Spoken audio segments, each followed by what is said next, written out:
It was Tuesday. Another stupid, bloody, boring Tuesday. I was awake and wished to punish the world for it. Instead, I started the daily slog through that morning's telepathy period. I said something dumb and bitchy, masquerading as clever, naughty, and mean. My first refuge when I've got nothing else to say. And that's when that... It's okay, Emma. You didn't like her, and you can think it. She's dead now, and it can't hurt her. That's when that horrible little girl with the bad black clothes and the long, dumb name that always smelled of soup said, "Miss Frost, I was teaching a class on the island of Genosha on the day that some nightmare of a woman unleashed remote-controlled genocide.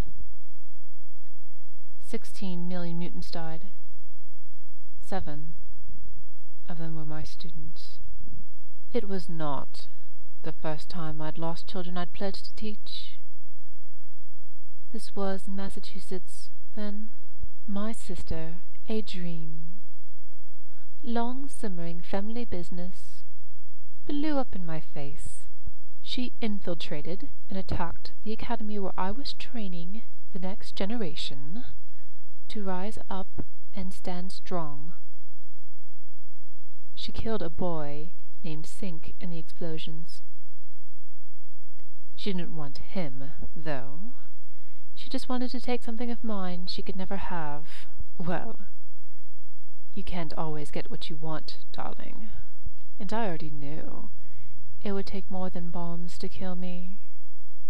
It feels like it was decades before then. But it couldn't have been. I was still involved with the Hellfire Club, and we were under attack. I was trying to bait the X-Men into helping me. God, how ironic.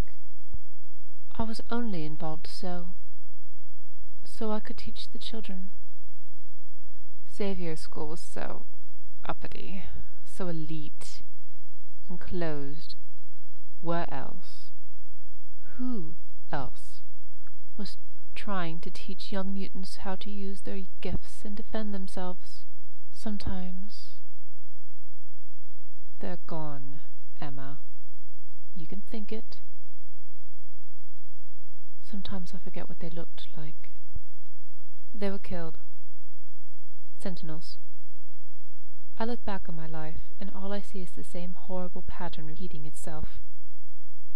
The same catastrophe, endlessly resurrecting. Which brings us to Jean Grey, the most gifted psychic I'd ever encountered. I'd never say it to the cow's face, but it was true. And one day I upset her so much that Jean killed me. The Phoenix killed me. The Phoenix was Jean. Jean wasn't the Phoenix. And there's a difference. And I had made the Phoenix mad, so I was cleansed. It shattered my mind and left me to bring an incontinent for, God, months. I rebuilt myself one neuron at a time. I survived all the tragedy and fire that followed because I'd already been incinerated by the best. And how did I survive the best?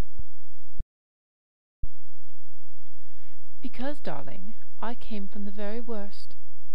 Oh, we were rich and privileged and all of that. That's not what I mean. But my family. Oh, my family. My family was a blast furnace no one could survive. A factory made up of parts designed to destroy one another. A miracle of familial thermodynamics. A perpetual misery machine. My mother and brother noctized and counter-noctized into uselessness. The Frost girls, then, were left to tear one another apart. For him, dearest Daddy, setting us against one another, looking for an heir worthy of his cruel approval and limitless bank account. He chose me. I chose to leave home.